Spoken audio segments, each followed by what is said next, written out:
बिस्मिल्लाहिर्रहमानिर्रहीम। अस्सलाम वालेकुम dear students. Chemistry class 9 chapter number 5। बेटा हम लोगों ने गैसेस की कुछ प्रॉपर्टीज़ पढ़ी थी जिसके अंदर डिफ्यूजन था। हमारे प्रीवियस 2-3 लेक्चर्स के अंदर diffusion, effusion, pressure, standard atmospheric pressure, compressibility, mobility और डेंसिटी, इन तमाम करैक्टरिस्टिक्स प्रॉपर्टीज़ को हमने स्टडी किया, इनकी एग्जांपल्स को देखा और गैस के अंदर या गैस फेज के अंदर मैटर की जो है वो इनका क्या रुझान है या ये किस तरह इनकी कंडीशन क्या होती है, उन सब चीज़ों को हमने देखा। तो आज हम लोग लॉज जो हैं, गैसेस से रिलेटेड लॉज जो हैं उनको स्टडी करेंगे। और पहला हमारे पास है बॉयल्स लॉ। बॉयल ने ये लॉ जो है वो 1662 के अंदर प्रेजेंट किया था, 1662 के अंदर। और इसने रिलेशनशिप स्टडी की थी volume and pressure of a gas, यानी वॉल्यूम और प्रेशर के माबैन इसने relationship he studied the relationship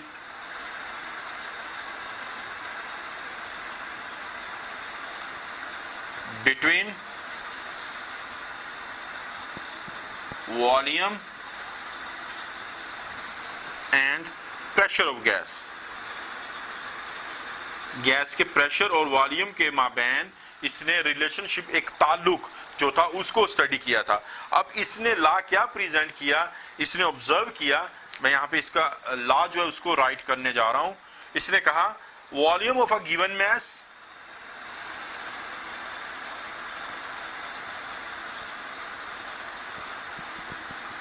mass of a gas is inversely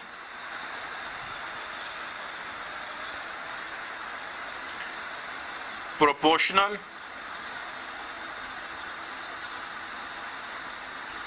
to its pressure।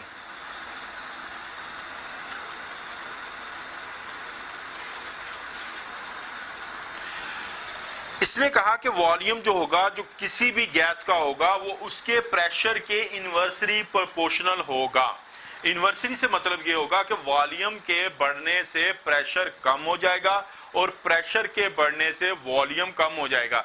यानी एक जो मैग्नीट्यूड है, एक जो है उसके बढ़ने से दूसरी जो अमाउंट है, मैग्नीट्यूड जो है वो कम हो जाएगी। उसको इन्वर्सली प्रोपोर्शनल कहते हैं। मैं एक बार फिर रिपीट करता हूं, volume of a given mass of a gas is inversely proportional to its pressure. अब जब हम इसको मैथमेटिकल फॉर्म में लिखेंगे, जो है उसको हम लिखते हैं, तो इसको मैं अब लॉ की फॉर्म में एक्सप्लेन करता हूं। तो ये हो जाएगा volume is inversely proportional to pressure। inversely proportional to pressure। अब वॉल्यूम जो है उसको हम V से रिप्रेजेंट करते हैं, inversely proportional to pressure। अब जब मैं इस प्रोपोर्शनैलिटी को खत्म करता हूं तो ये हमारे पास बन जाता है V इज इक्वल टू, अब जब मैं कांस्टेंट को एक साइड पे करूंगा तो ये हो जाएगा हमारे पास के। अब के जो है ये प्रोपोर्शनैलिटी कांस्टेंट है। के क्या है? ये प्रोपोर्शनैलिटी कांस्टेंट है। अब यहां से एक और बॉयल्स लॉ को हम इस तरह भी डिफाइन कर सकते हैं कि product of volume and pressure at a constant of a product of volume and pressure of a fixed volume of a fixed mass of a gas is constant। वो constant होता है at a constant temperature, constant temperature के ऊपर। मैं एक बार फिर repeat करता हूं, product of volume and pressure of a given mass of a gas is constant at constant temperature। constant temperature के ऊपर इनकी प्रोडक्ट जो होगी वो constant रहेगी। अब अगर हमारे पास P1 is equal to P2 तो हमारे पास P2 is equal to V2 हो जाएगा। अब P1 जो है वो इनिशियल प्रेशर है और V1 जो है वो इनिशियल वॉल्यूम है और P2 जो है वो फाइनल प्रेशर है और V2 जो है वो फाइनल वॉल्यूम है। अब जब हम इन दोनों को, यानी ये दोनों जो है कांस्टेंट के बराबर होंगी, P1 V1 भी कांस्टेंट के बराबर है और P2 V2 भी कांस्टेंट के बराबर है। अब चूंकि दोनों का कांस्टेंट एक ही है, तो अब जब हम इन दोनों को इकट्ठा करते हैं तो हमारे पास इक्वेशन बनेगी P1 V1 is equal to P2 V2 के। तो ये हमारे पास ला आ जाएगा। अब इसकी वेरिफिकेशन और इसका एक्सपेरिमेंट जो है वो हम अपने अगले लेक्चर में करेंगे, क्योंकि ये बहुत इंपॉर्टेंट क्वेश्चन है और बोर्ड के नुक्ता नजर से भी लॉन्ग क्वेश्चन है। तो मैं इसको एक बार फिर रिपीट कर देता हूं। बॉयल्स ने 1662 के अंदर इस लॉ को प्रेजेंट किया था और उसने रिलेशनशिप स्टडी की थी वॉल्यूम और प्रेशर की।